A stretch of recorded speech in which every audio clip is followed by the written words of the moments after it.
எல்லோருக்கும் வணக்கம். நான் உங்கள் பிரியா. கிருஷிஸ் விலாக்னு இருந்த இந்த சேனல் இப்போ வாய்ஸ் ஆஃப் பிரியான்னு மாறி இருக்கு. பேசப்படாத மக்களின் மனதில் இருக்கும் உண்மையான விஷயங்களுக்காக நான் ஒரு குரலா இருக்கணும்னு நினைச்சுதான் இதை ஆரம்பிச்சிருக்கேன். இந்த சேனல்ல சமூக விழிப்புணர்ச்சி, வாழ்க்கை, ஊக்குவிப்பு, உண்மை பேசும் வீடியோக்கள் நிறையவே இருக்கும். சோ என்னோட குரலுக்கு உங்களோட ஆதரவு கண்டிப்பா தேவை.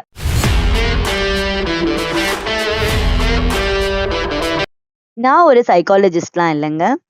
பேசப்பட வேண்டிய விஷயங்களுக்காக தயங்காம குரல் கொடுக்கணும்னு நினைக்கிறேன். இந்த வீடியோ கொஞ்சம் நீளமா இருக்கும். ஏன்னா இது ஸ்க்ரால் பண்ணிட்டு போற கண்டென்ட் கிடையாது. உங்க வீட்ல ஒரு குழந்தை இருக்கா? இல்ல உங்க தெருவுல, ஸ்கூல்ல, ரிலேட்டிவ்ஸ் வீட்ல எங்கேயாச்சும் ஒரு குழந்தைய நீங்க டெய்லி பாக்குறீங்களா? அப்போ இந்த வீடியோ உங்களுக்காக மட்டும்தான். Child abuse, child protection. ஐயோ! இதெல்லாம் எங்க வீட்ல நடக்காதுன்னு சொல்லி ஸ்கிப் பண்ணிடாதீங்க ப்ளீஸ். சைக்காலஜில ஒரு கான்செப்ட் இருக்கு. Normalcy bias. அதாவது எனக்கு மட்டும் அப்படி நடக்காதுன்னு நம்ம பிரெயின் நம்மளையே ஏமாத்தும். ஆனா டேட்டா வேற சொல்லுது. அதுக்குள்ள போறதுக்கு முன்னாடி ஒரு பேஸ செட் பண்ணிக்கலாம். ஒரு குழந்தை மென்டலி, பிசிக்கலி ஆரோக்கியமா வளரணும்னா 3 முக்கியமான விஷயங்கள் இருக்கு. Safe environment, stable relationship, unconditional love. Safe என்விரான்மெண்ட்னா என்ன? ஒரு வீடு வீடு மாதிரி இருக்கணும். வார் ஜோன் மாதிரி இருக்கக்கூடாது.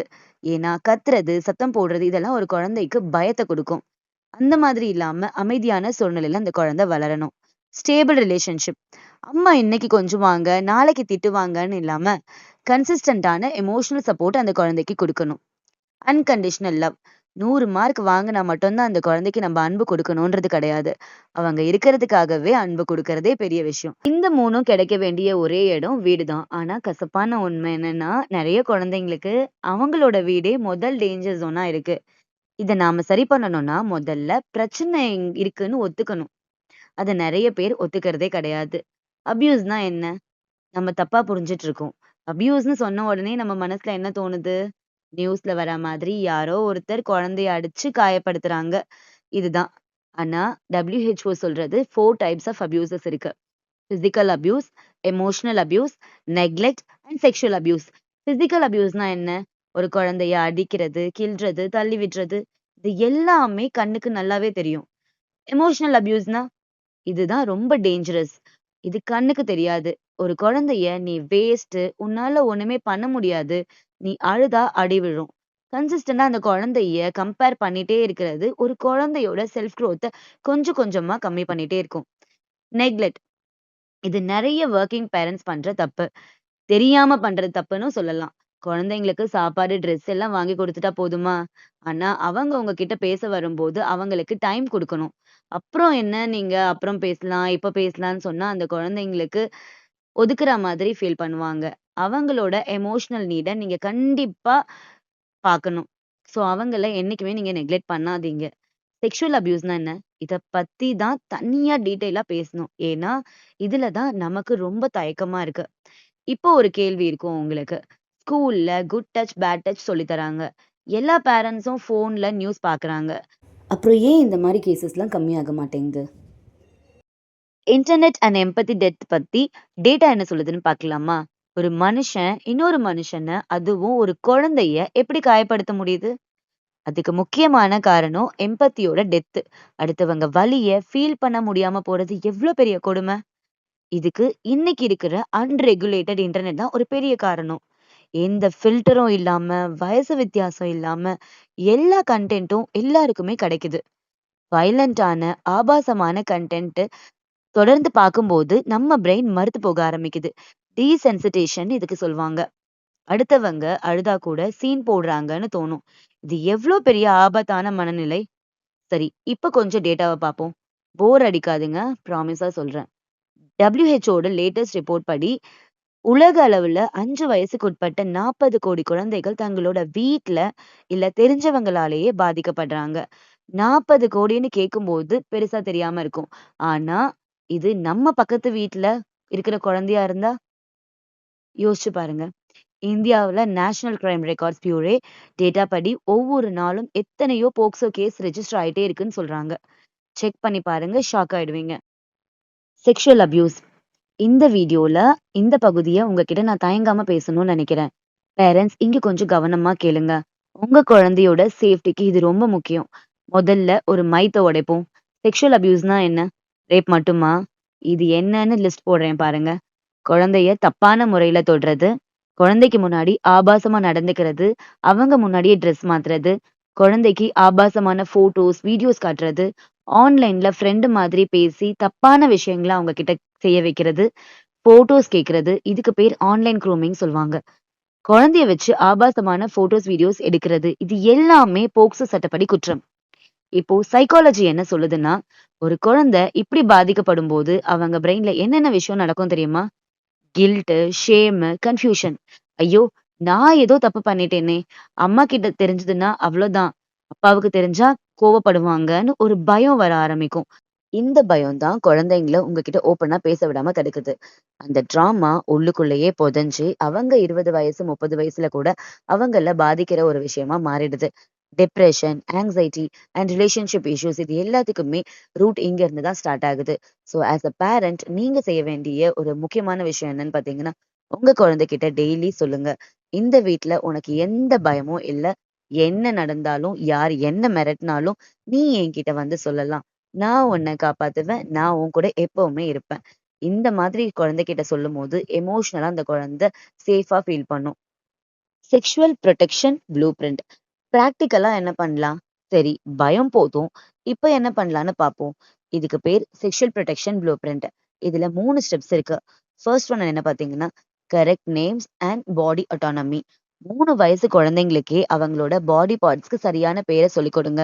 பெனிஸ், வெஜினா இந்த மாதிரி. இதுல வெட்கப்படுறதுக்கு ஒண்ணுமே கிடையாது. மூக்கு, காது மாதிரி தான் அதுவும் ஒரு உறுப்பு.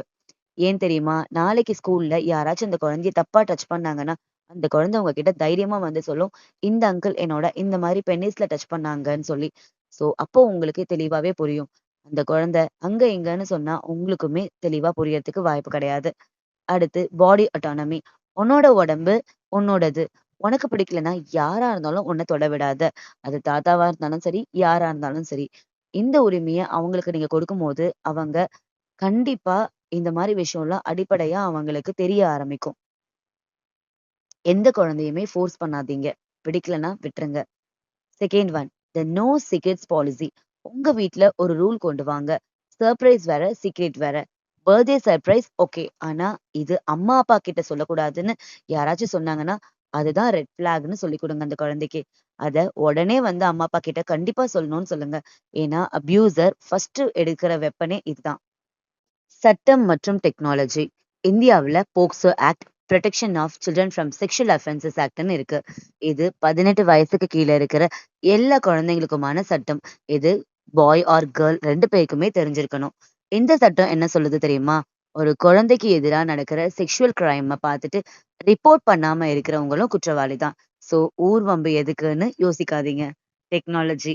உங்க குழந்தை ஃபோன் யூஸ் பண்ணா YouTube kids, parental control use பண்ணுங்க. ஆனா அவங்களுக்கு தெரியாம ஸ்பை பண்ணாதீங்க.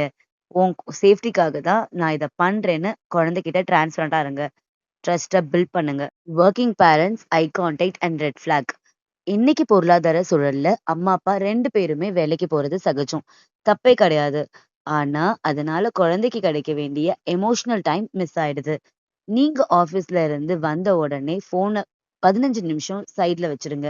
குழந்தைகிட்ட உட்கார்ந்து அவங்க கண்ண பார்த்து, இன்னைக்கு ஸ்கூல்ல என்ன பண்ணாங்க? யார் கூட விளையாடுனாங்க? ஏதாவது ஃபன்னியா நடந்துச்சான்னு கேளுங்க. ஏன் ஐ கான்டாக்ட் முக்கியம் சொல்றேன்னா, சைக்காலஜி சொல்லுது, ஒரு குழந்தைக்கு மனசுல பாரமோ, பயமோ இருந்தா அவங்களால உங்க கண்ண நேரா பார்க்க முடியாது. தலைய குனிஞ்சு தான் பார்ப்பாங்க. இல்ல வேற பக்கம் பார்ப்பாங்க. இது ஒரு பெரிய ரெட் ஃபிளாக்ன்னு சொல்லுவாங்க. வேற என்ன ரெட் ஃபிளாக்ஸ்? ஃபர்ஸ்ட் பார்த்தீங்கன்னா, பிஹேவியர் சேஞ்சஸ். எப்பயுமே சிரிச்ச முகமா இருக்கிற குழந்தை திடீர்னு சைலண்ட் ஆக ஆரம்பிச்சிடும். இல்ல சின்ன விஷயத்துக்கு எல்லாமே கோவப்பட ஆரம்பிச்சிடும். செகண்ட் பார்த்தீங்கன்னா, அகாடமிக் ட்ராப். நல்லா படிச்சுட்டு இருந்த குழந்தை திடீர்னு மார்க்ஸ் குறைய ஆரம்பிச்சிடும். ஹோம்வொர்க் பண்ணவே மாட்டாங்க. தேர்ட் பார்த்தீங்கன்னா, ரிக்ரெஷன். பெட் வெட்டிங் மறுபடியும் ஸ்டார்ட் ஆக ஆரம்பிச்சிடும். தனியா தூங்க ரொம்ப பயப்படுவாங்க. ஃபோர்த் பார்த்தீங்கன்னா, செக்ஷுவல் பிஹேவியர். வயசுக்கு மீறின செக்ஷுவல் வார்த்தைகள் பேச ஆரம்பிப்பாங்க. இல்ல மத்த குழந்தைங்க கிட்ட அப்படி நடந்துப்பாங்க. இது எல்லாம் சேட்டை இல்ல. அம்மா எனக்கு ஒரு பிரச்சனை இருக்கு. ஹெல்ப் பண்ணுங்க. அப்படின்னு அவங்க பாடி லாங்குவேஜ் மூலமா அவங்க கத்துறது. அந்த சத்தத்த நாம கண்டிப்பா கேட்கணும். ஒரு முக்கியமான விஷயம் என்ன தெரியுமா? அப்யூசர்னா எப்பவும் வெளியில இருந்து வர்றவங்க கிடையாது. 90% கேஸ்ல family friend, relative, neighbour, school van driver, tuition teacher இப்படி குழந்தைங்க நல்லா தெரிஞ்ச நம்பிக்கையான ஆளா தான் இருக்காங்க. சோ நம்ம சொந்தக்காரங்க தானே அப்படின்னு சொல்லிட்டு கண்ண மூடிட்டு குழந்தைய விடாதீங்க. Gentle parenting versus boundaries. லாஸ்டா நெறைய பேரண்ட்ஸ் கிட்ட இருக்கிற ஒரு பெரிய கன்ஃப்யூஷன் இந்த ஜென்டில் பேரண்டிங்ல தான் இருக்கு. இன்ஸ்டாகிராம், யூடியூப்ல பார்த்துட்டு, ஐயையோ! குழந்தைய திட்டவே கூடாது, அடிக்கவே கூடாதுன்னு குழந்தை தப்பு பண்ணுனாலும், இட்ஸ் ஓகே செல்லம்னு சொல்லி விட்டுடுறாங்க. இல்லன்னா ப்ரோ. இது ஜென்டில் பேரண்டிங் கிடையாது. இதுக்கு பேர் பெர்மிசிவ் பேரண்டிங்னு அர்த்தம். இது ரொம்ப ஆபத்தானது. ஜென்டில் பேரண்டிங்கோட கோர் என்ன தெரியுமா? No physical violence, no verbal abuse. குழந்தைய அடிக்கக்கூடாது, முட்டாள் வேஸ்ட்ன்னு அவமானப்படுத்தக்கூடாது. அவ்வளோதான். ஆனா கண்டிக்க கூடாதுன்னு யார் சொன்னா? குழந்தை தப்பு பண்ணா உட்கார வச்சு கண்ண பார்த்து அவங்க கிட்ட நீ பண்ணது தப்புன்னு சொல்லுங்க. இதனால அடுத்தவங்களுக்கு கஷ்டம். இனிமே இப்படி பண்ணாத. இதுக்கு பேரு தான் பவுண்டரி செட்டிங். பவுண்டரிஸ் இல்லாத குழந்தைக்கு வெளி உலகத்துல யார் தப்பா நடந்துக்கிறாங்க, யார் சரியா நடந்துக்கிறாங்கன்னு பிரிச்சு பார்க்க தெரியாது. அவங்க தான் ஈஸியா டார்கெட் ஆயிடுவாங்க. ஸோ அன்பு கொடுங்க. ஆனா கண்டிப்போட கொடுங்க. I love you but this behaviour is not okay. இந்த 2மே சேர்ந்து தான் ஜென்டில் பேரண்டிங். குழந்தைக்கு நீங்க ஃப்ரெண்டா ஆகணும்னு அவசியம் கிடையாது. நீங்க பேரண்டா இருந்தா போதும். இப்போ உங்க முன்னாடி 2 ஆப்ஷன் இருக்கு. ஐயோ! இந்த வீடியோ ரொம்ப ஹெவியா இருக்கு. ஸோ வீடியோவ க்ளோஸ் பண்ணிட்டு அடுத்த ரீல்ஸ் பார்க்கலாம். செகண்ட் என்னன்னு பார்த்தீங்கன்னா, இன்னைக்கு நைட் உங்க குழந்தை கூட தூங்க போறதுக்கு முன்னாடி ஒரு 10 நிமிஷம் அவங்க கூட பேசுங்க. அவங்க உடம்ப பத்தி யார்கிட்டயும் பயப்பட வேண்டாம்னு சொல்லுங்க. அம்மா, அப்பா எப்பவும் உன் கூட இருப்பேன்னு ஒரு சின்ன கான்வர்சேஷன ஸ்டார்ட் பண்ணுங்க. உலகத்தையே ஒரே நாள்ல நம்மளால மாத்த முடியாது. ஆனா நம்ம வீட்ல இருந்து அந்த மாற்றத்த கொண்டு வருவோம். நம்ம குழந்தைங்க பலவீனமானவங்க கிடையாது. அவங்க தைரியமானவங்க. ஆனா அந்த தைரியத்துக்கு நம்மளோட அன்பும் நம்பிக்கையும் தேவை. அவங்க சிரிச்ச முகத்துக்கு நாம தான் பொறுப்பு. உங்களுக்கோ, உங்களுக்கு தெரிஞ்ச எந்த குழந்தைங்களுக்கோ உதவி தேவைப்பட்டா, தயவு செஞ்சு தயங்காதீங்க. உடனே சைல்ட் ஹெல்ப்லைன் 1098க்கு கால் பண்ணுங்க. இது 24 மணி நேரமும் ஃப்ரீ தான். இது அவமானம் இல்ல. இது ஒரு தாயா, தகப்பனா நம்மளோட கடமை. எமர்ஜென்சினா 112 ஆன்லைன்ல புகார் குடுங்க. இந்த வீடியோ ஒரே ஒரு குழந்தையோட வாழ்க்கையிலயாவச்சு வெளிச்சத்த கொண்டு வந்தா சரிதான். அதுவே வாய்ஸ் ஆஃப் பிரியாவோட வெற்றி. அப்படி உங்களுக்கு தோணுச்சுன்னா, இந்த வீடியோவ உங்க ஃபேமிலி குரூப்க்கு, ஸ்கூல் பேரண்ட்ஸ் குரூப்க்கு ஷேர் பண்ணுங்க. அவேர்னஸ்னா நம்ம கையில இருந்து தான் ஸ்டார்ட் ஆகணும். நாம பேச ஆரம்பிப்போம். அப்போதான் அவங்க அழுகைய நிறுத்த முடியும். நம்ம குரல் இன்னும் பல வீடுகளுக்கு போய் சேரணும்னா, சப்ஸ்கிரைப் பண்ணி சப்போர்ட் பண்ணுங்க. பெல் ஐகான கிளிக் பண்ணுங்க. அடுத்த வீடியோல உங்கள நான் சந்திக்கிறேன். தேங்க் யூ ஃபார் வாட்சிங்.